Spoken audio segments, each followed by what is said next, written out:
Hi friends, मी विठ्ठल जोशी. या व्हिडिओमध्ये आपण स्टाफ सिलेक्शन कमिशनमार्फत 6,506 पदांची एक नवीन जाहिरात आलेली आहे आणि यासाठी पात्रता आहे कोणतीही पदवी. तर या जाहिरातीची आपण माहिती पाहणार आहोत.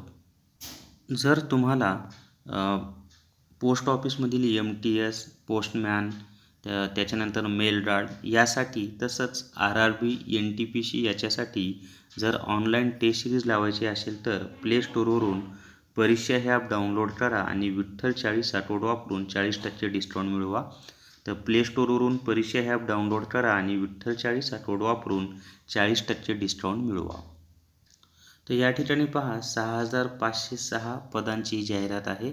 आता पदांचे नावं असे आहेत. तर ग्रुप बी मधील पदं आहेत पहा, assistant audit officer, assistant account officer, assistant section officer, assistant, त्याच्यानंतर आयकर निरीक्षक, inspector, assistant enforcement officer, sub inspector, assistant किंवा सुपरिटेंडंट, त्याच्यानंतर डिव्हिजनल अकाउंटंट, सब इन्स्पेक्टर, कनिष्ठ सांख्यिकी अधिकारी.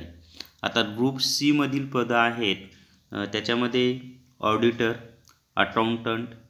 अकाउंटंट किंवा ज्युनियर अकाउंटंट, वरिष्ठ सचिवालय सहाय्यक किंवा उच्च श्रेणी लिपिक, कर सहाय्यक, सब इन्स्पेक्टर. अजून तुम्हाला डिटेल्समध्ये माहिती पाहिजे असेल तर जाहिरात पहा. या जाहिरातीची लिंक मी डिस्क्रिप्शनमध्ये तुम्हाला दिलेली आहे. आता शैक्षणिक पात्रता अशी आहे की फक्त कनिष्ठ सांख्यिकी अधिकारी हे जे पद आहे याच्यासाठी थोडी वेगळी पात्रता आहे. त्याच्यात असं दिलेलं आहे की पदवी असावी आणि 12वीला गणित हा विषय असावा आणि त्याच्यामध्ये 60% गुण असावेत, किंवा 12वीला गणित हा विषय नसेल आणि 60% गुण नसतील तरी चालेल, पण पदवी ही सांख्यिकी या विषयामध्ये झालेली असावी. अशा दोन अटी त्याच्यात दिलेल्या आहेत. पदवी आणि 12वीला गणित विषयामध्ये 60% गुण किंवा पदवीला सांख्यिकी या विषयांमधून झालेली असावी. पण उर्वरित जी पदं आहेत त्या सर्व पदांसाठी एकच पात्रता आहे शैक्षणिक, ती आहे कोणत्याही शाखेतील पदवी उत्तीर्ण. म्हणजे फायनलला असेल तर देता येणार नाही, पदवी उत्तीर्ण असणं आवश्यक आहे, हे पण लक्षात असू द्या.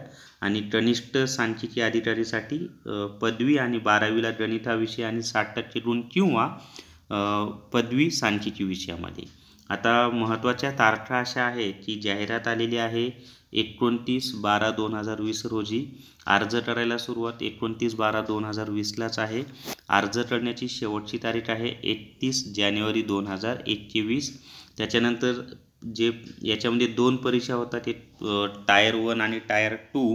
तर टायर 1 ही CBT म्हणजे कॉम्प्युटर बेस्ड टेस्ट असणार आहे, म्हणजे ऑनलाईन परीक्षा असणार आहे आणि ती 29 मे ते 7 जून 2021 या दरम्यान होणार आहे. आणि CBT टायर 2ची तारीख अजून आलेली नाही, ही सुद्धा ऑनलाईनच परीक्षा होणार आहे. ही पहिली परीक्षा जे विद्यार्थी उत्तीर्ण होतील, क्वालिफाय होतील, त्यांनाच ही दुसरी परीक्षा देता येते. वयोमर्यादा पहा, कमीत कमी 18 वर्षे आणि जास्तीत जास्त 30 वर्षे. आणि म्हणजे कॅटेगरीनुसार नियमामध्ये सूट, म्हणजे SC, ST, OBC यांना कॅटेगरीनुसार सूट आहे.